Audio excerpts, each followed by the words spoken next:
Ito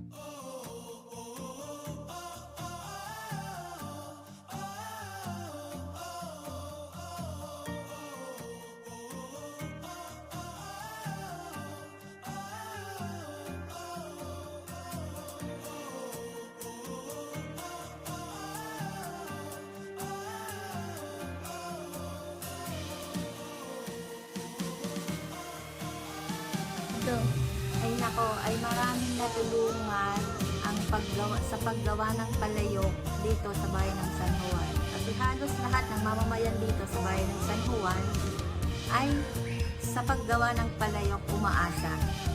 Sa ngayon dahil maraming naghahanap pa rin hanggang ngayon ng isang tradisyonal na pamamaraan ng pagluluto gamit ang palayok. Hanggang sa ngayon, halos marami pa rin ang bumibili ng palayok gamit ng palayok na kung sino-sinong bumibili kasi hinahanap nila yung tradisyonal na pagluluto lalo na sa pagsasaing ng isda or pagluluto ng adobo. Kasi mas gusto nila yung lasa ng pagluluto gamit ang palayok. Dahil doon, yung paggawa ng palayok ay isa sa mga minanang kultura ng mga taga San Juan.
Aba masarap talaga.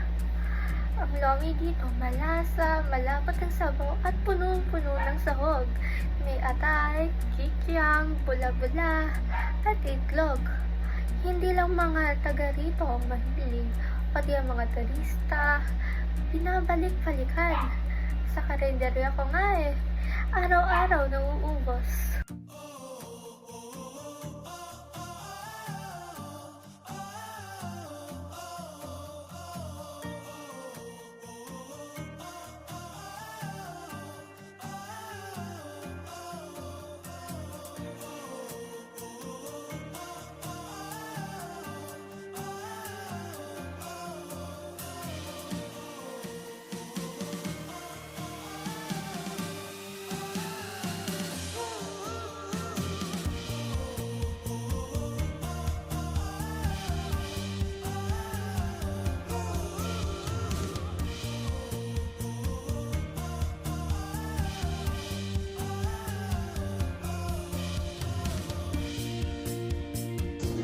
ang Laya Beach, ay sobrang ganda po talaga.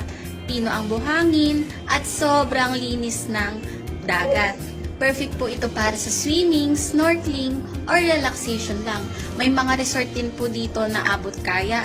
Kapag sunset, grabe! Parang painting sa ganda. Isa po ito sa mga pinupuntahan sa San Juan.